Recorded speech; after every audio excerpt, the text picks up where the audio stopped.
Society builders paved the way to a better world, to a better day. A united approach to building a new society. Join a conversation for social transformation. Society builders. Woo. Society Builders with your host, Dwayne Varon.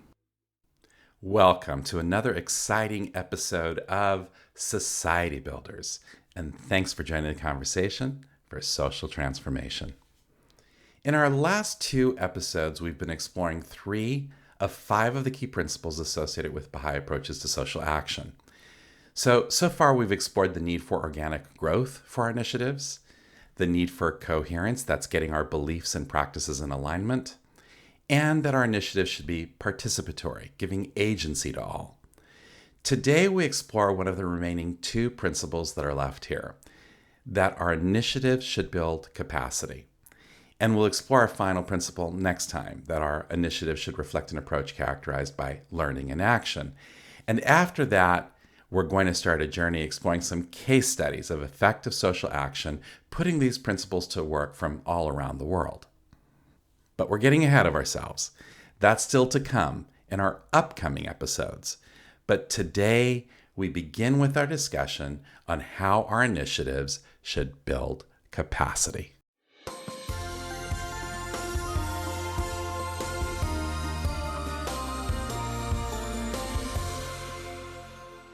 Now, we've talked about how our approach to social action builds from within. A few episodes back, we explored how development paradigms depend entirely on external support. Support is parachuted in from a rich billionaire philanthropist or from an aid agency. And without that kind of support, little progress is made. And again, there are desperate occasions where there may be little alternative to this kind of approach, but we contrasted this with the Baha'i approach, which builds on the resources within, primarily by cultivating the necessary capacity for a people to solve their own problems. And that's what we're talking about when we're talking about capacity building. It breaks this dependency on external resources. Instead, it focuses on a vision, recognizing that the capacity to achieve that vision may be currently lacking, but also recognizing that this is a capacity that will be built over time. And the approach itself evolves as this capacity grows. Let's explore with an example. Let's say that you, and this may be a collective you here, your community, for example, but let's say that you envision providing children with education focused on cultivating their virtues. And you imagine doing this in many, many neighborhoods in your town and with many, many kids, mostly children from the wider community. Now, that's a lofty vision, but your reality on the ground today is that you can only do this in one neighborhood with just a few Baha'i kids and little involvement by the wider community. So in this case, there is a lofty vision, but a massive gap, a gap between your current reality and where you'd ultimately like to be.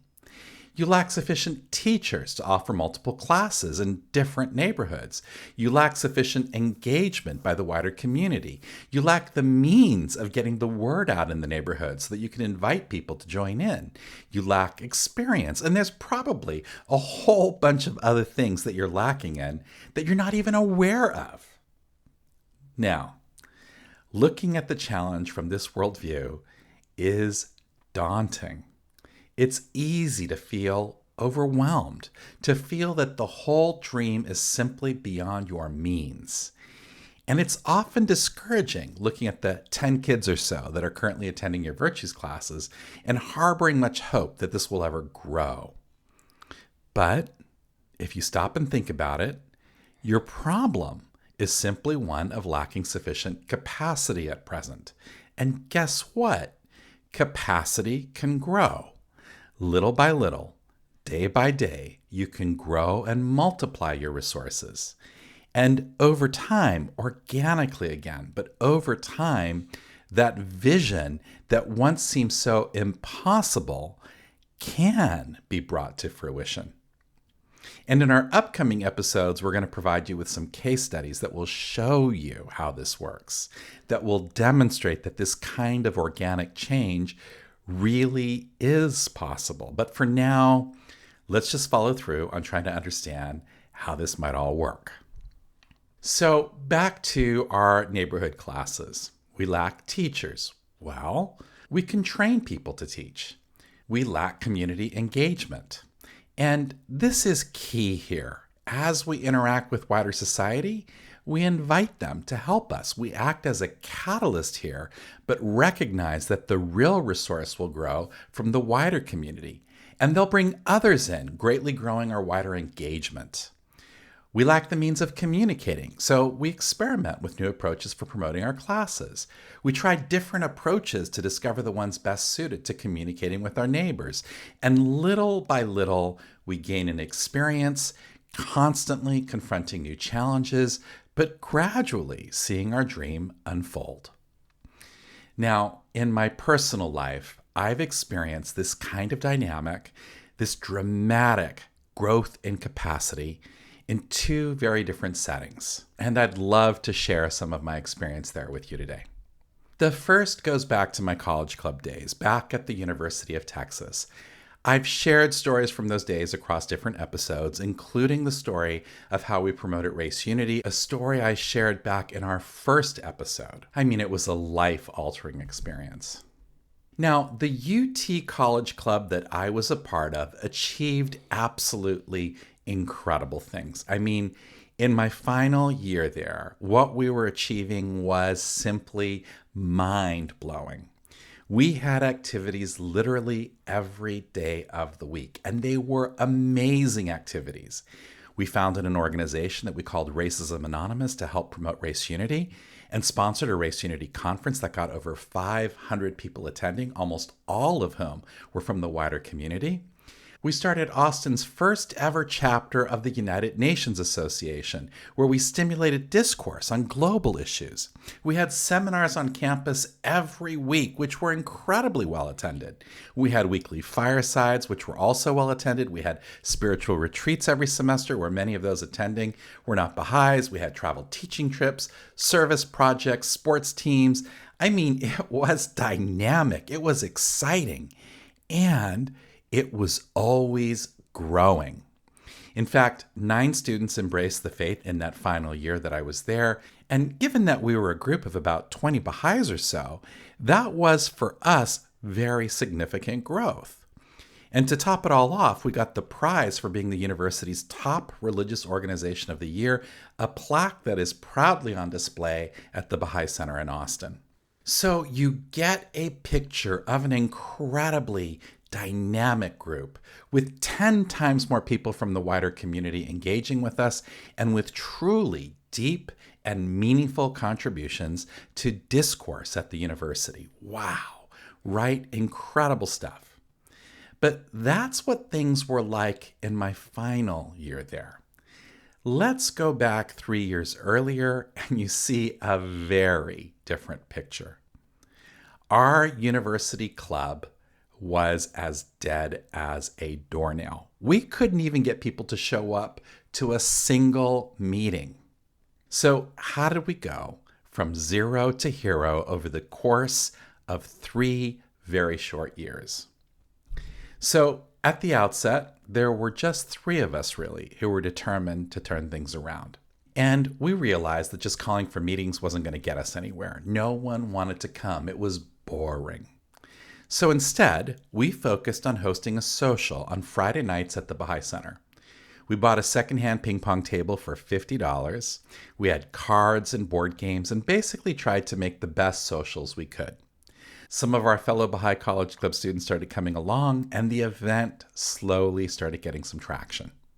Then we added in a deepening. So there was a social portion, after which we studied a book, like some answered questions. Soon, people began bringing their friends along.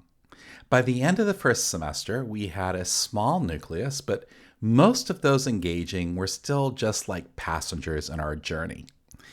Then, going into the second semester, we decided that each of the three of us would spearhead a new initiative. One of us took on the Friday night social and deepening and worked to make it better. Another took on hosting a weekly seminar on campus. And the third took on hosting a retreat. The combination of all of this greatly increased those engaging with us and the volume of our activity. Then we did something that was incredible. Today, we'd call this accompaniment. But in those days, this construct didn't yet exist. But the three of us passed on the responsibility for these three now successful activities that we were doing to someone else.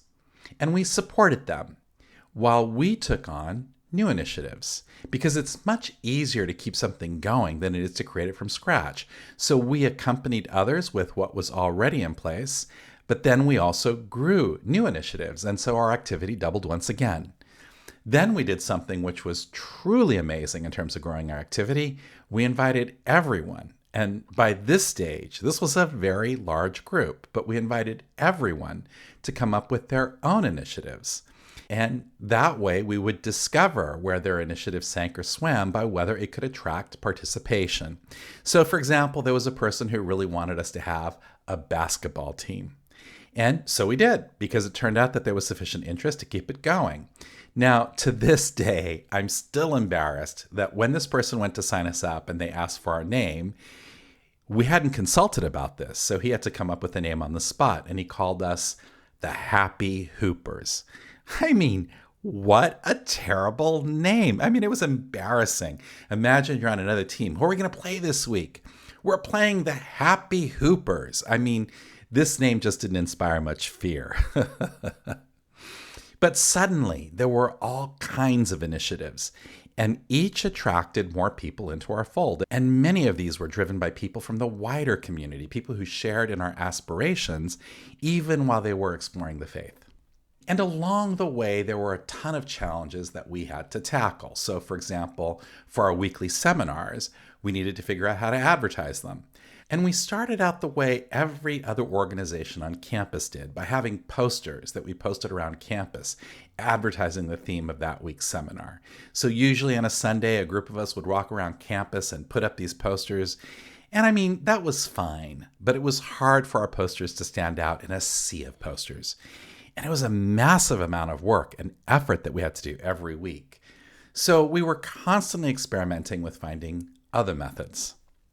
And our big breakthrough came one year when we printed up 30,000 bookmarks. That was enough for about half of the entire university student population. And in those days, registration for classes was a manual process. Everyone had to go to a stadium where there were tables set up all around the stadium. There were tables for every class, and you had to literally sign your name on a sheet to get into that class. So there was a line outside the stadium, which literally every student at the university had to stand in. And we stood in that line and passed out bookmarks to all of those students while they waited in line. The bookmarks had a calendar on one side with all of the key dates for the university, when the games were being played, who we were playing, when the school breaks were, when the exams were, every date you needed to know. And on the other side of this bookmark was a calendar of our seminars, listing out each week's topic. Well, these bookmarks were the rage. Students love the bookmarks. In fact, throughout the semester, you frequently saw students around campus with these bookmarks in their books. And this greatly increased the turnout at our seminars. It proved to be an amazing tool for advertising our seminars. But I share the story here as an example of how we had to develop a capacity that we didn't have in marketing our events. No one told us about the bookmark method. We had to discover it as a uniquely effective method to our particular circumstances. And there were endless challenges.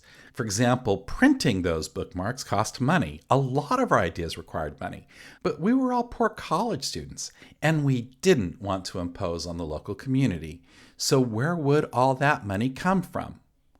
Well, we raised the money, trying all kinds of different things. And one of those opportunities that made us the most money, that funded many initiatives, in fact, was cleaning stadiums after games. I mean, it was hard work. We had to pick up trash, mop the floors with bleach, but surprisingly, we actually enjoyed it because we did it as a group. And it made us a lot of money. I mean, it took 20 car washes to make what we made in one night cleaning a stadium. So we found ways to raise the resources we needed. Now, these were truly magical years for me, but it was the first time I really saw what we're talking about here, how in just 3 short years, we were able to go from nothing to something truly incredible, simply by growing our capacity along the way. I mean, this is like the story of the caterpillar who is crawling along and who looks up and sees a butterfly floating around with its wings. And the caterpillar thinks to itself, "You'll never get me up in one of those things." But actually, that's its destiny. You become transformed along the way to achieve what you thought was never possible. And soon that caterpillar is that beautiful butterfly flying up in the heavens. And so our college club went from caterpillar to butterfly in those 3 very short years. Now, I have also seen this kind of capacity building in my own company as well, at Media Science, the company I founded. It's the culture of our company. I won't go into all the details here, but it's a very similar story. In fact, capacity building is an integral part of our culture. And it's not an accident. We deliberately build on the Baha'i writings here. You see the pattern replicated time and time again in our team with so many staff who truly become superstars in the capacity they develop. And our experience here has resulted in a team that is absolutely fearless in tackling impossible challenges. In my space, every major innovation in our industry was first tested by my team because our clients know that we're the people to turn to when they tackle the impossible. And similarly, we're the ones who have led every major disruption to an industry convention because, again, people know we're fearless. I mean, we have achieved something that is truly remarkable, and it all comes down to the same dynamic of capacity building. So I am a true believer here. I've seen the power of capacity building. I know what it can achieve. It's the real deal.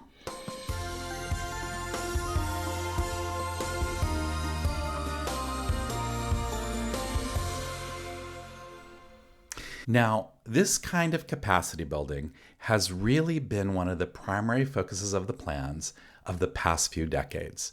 The whole point of the Training Institute, of the Ruhi courses, the whole point of this is to empower communities to be able to raise the resources they need from within by growing the capacity of its members and of those who interact with us from the wider community.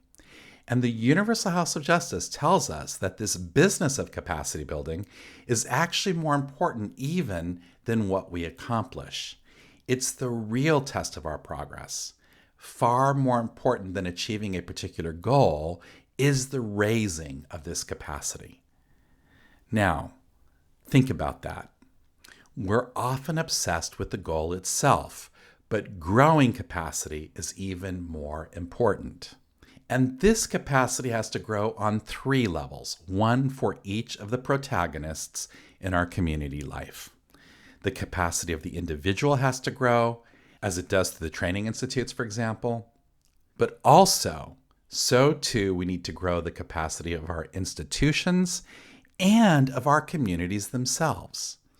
So let's explore a bit what this all means. So let's start with growing the capacity of us as individuals. And here, the real gift we've received is the training institutes. What's so powerful about the Training Institute is that it empowers communities to raise the resources it needs from within.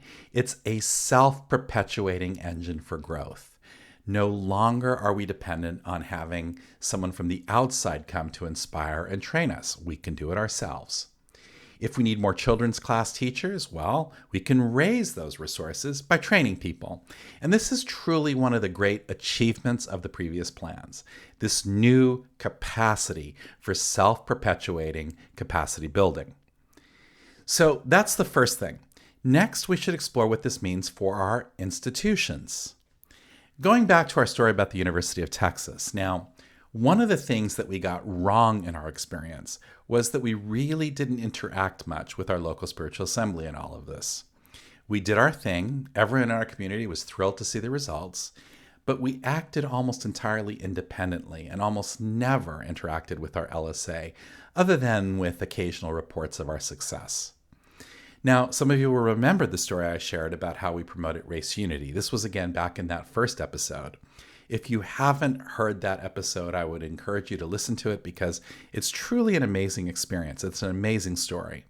But as a short summary, we started with a group that we called Racism Anonymous to help people stamp out their own prejudices. Not focused on what others should do, but focusing on what you can do to stamp out your own prejudice. And we stumbled our way through it all. It took us a while to discover the right format, but eventually it turned out to be hugely successful and it took on a life of its own. Flash forward many months later, and there was suddenly a race crisis at the university. Again, you'll want to listen to that first episode for all the juicy details, but there were protests daily on campus and a genuine fear of the outbreak of race riots on campus, all surrounding a very particular incident that had occurred. And in the midst of this truly terrifying ordeal, the FBI approached the university, demanding that they intervene, providing the university with race mediators to help prevent the spilling of blood on campus. I mean, just picture this. I mean, it wasn't as intense as the George Floyd situation, but it was along those lines. And in the middle of this truly enormous moment of crisis, the university declined the request of the FBI for mediators, and they instead told the FBI, there's no need to worry. We have a group on campus that can help us. And so the university, having turned down the FBI, turned to our college club asking for our help. Now, picture yourselves in that moment. We get this call and senior administrators tell us, we just turned down the FBI because we believe that you guys will do a better job. So please help us. And at that moment, we were terrified. I mean, we felt overwhelmed by all of this. And we needed help. And so we turned to our local spiritual assembly for guidance. Now, our mistake here had been not involving the LSA all the way along in our evolution as Racism Anonymous. We had made some critical mistakes early on, mistakes which the LSA's guidance might have helped us avert. Like we lacked a governance structure, and at this particular juncture that became critical as we were suddenly thrust into a new position as power brokers. All of this was so 11th hour. There was so much we had to get the LSA up to speed on and so much we hadn't thought through.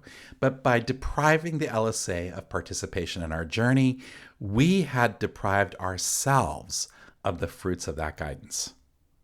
But my point here was that all of a sudden, we realized how our failure to engage the LSA was our shortcoming. Being faced with this kind of situation suddenly gave us the clarity to see that. So the moral of the story is that just as we need to grow capacity as individuals, so too do our institutions. And our interaction with these institutions is part and parcel with the process of cultivating this growth. If we don't interact, we not only deprive ourselves, but we also deprive the institutions of their opportunity for growth. So interaction here is a two-way street. It helps us, but it also helps the institution. Both are critical.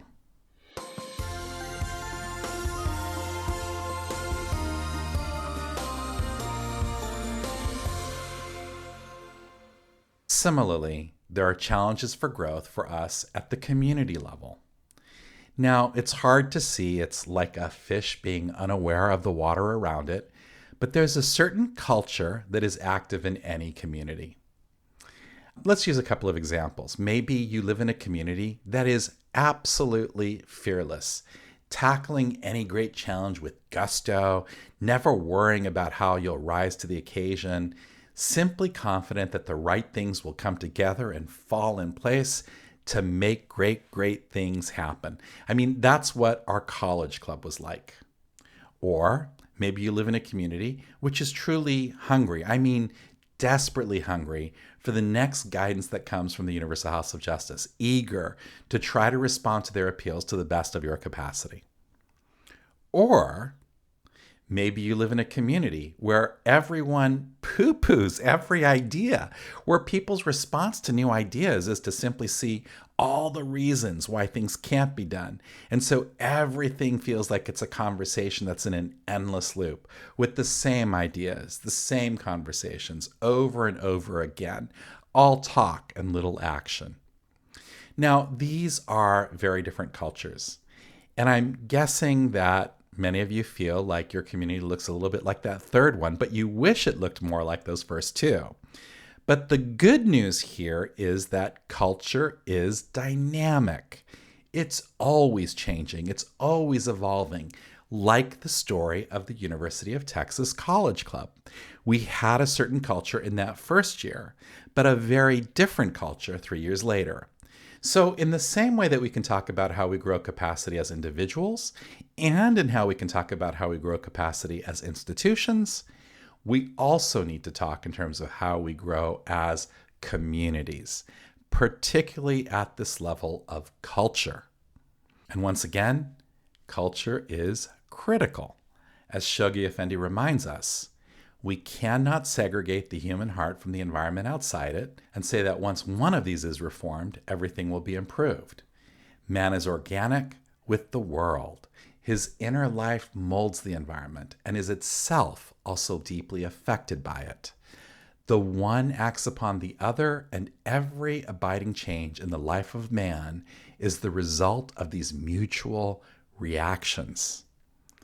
Here, I'm also reminded of these words from the Baha'i International Community, delivered to the World Social Summit in Copenhagen in 1995, a statement we refer to as the prosperity of humankind, where they talk about the real purpose of development, and they define that as laying foundations for a new social order that can cultivate the limitless potentialities latent in human consciousness.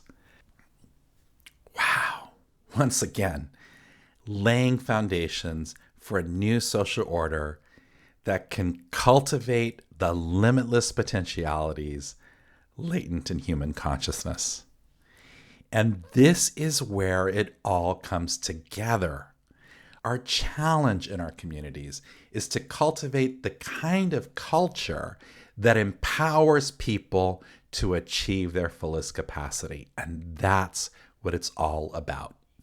A culture empowering us to achieve our fullest potential.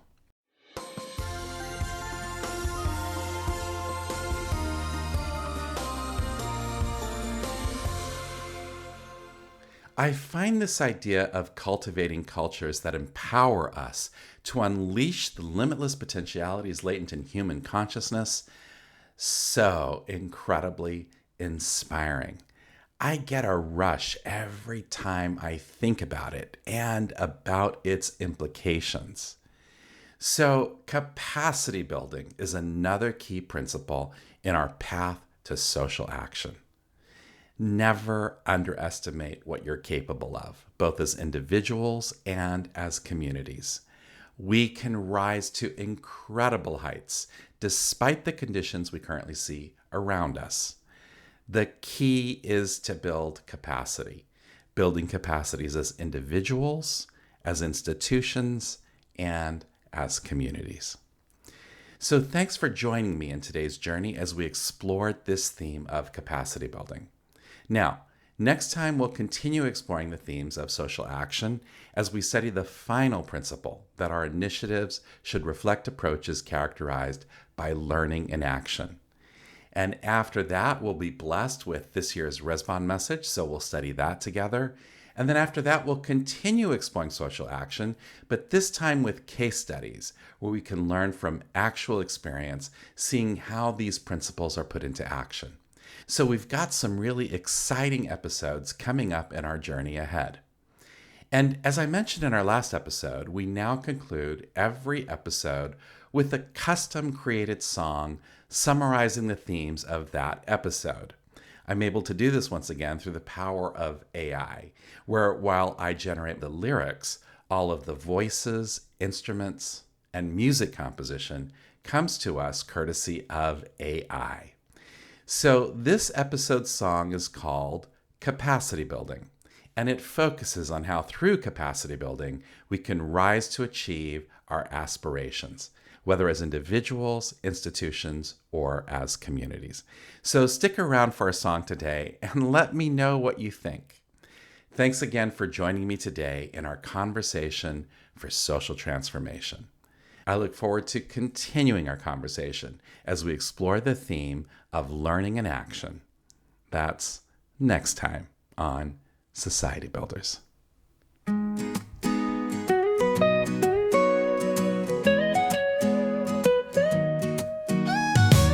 Vision starts from a single spark, lighting the way inside the dark.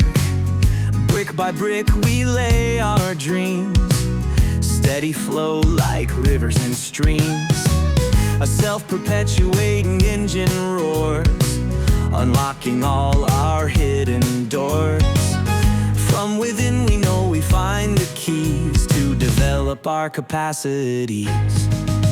Capacity building, transformation and more. From caterpillar to butterfly we soar. As we grow, we discover new capacities. Our future is endless as we unleash the possibilities. Oh.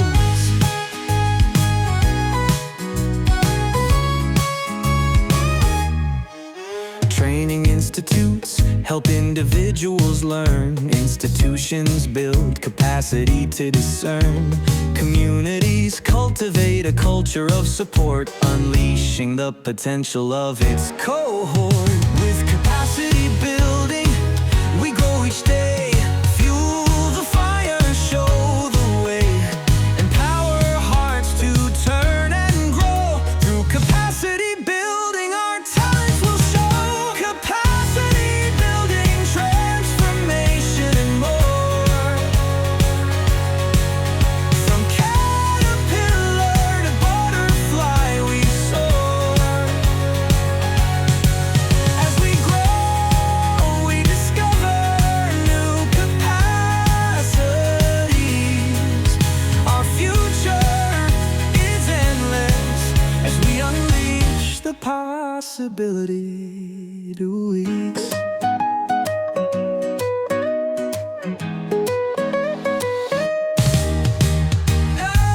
Capacity building, we grow each day. Fuel the fire, show the way. Empower hearts to turn and grow. Through capacity building, our talents will show. Capacity building, transformation and more. From caterpillar to butterfly we soar. As we grow, we discover new capacities. Our future is endless as we unleash the possibilities.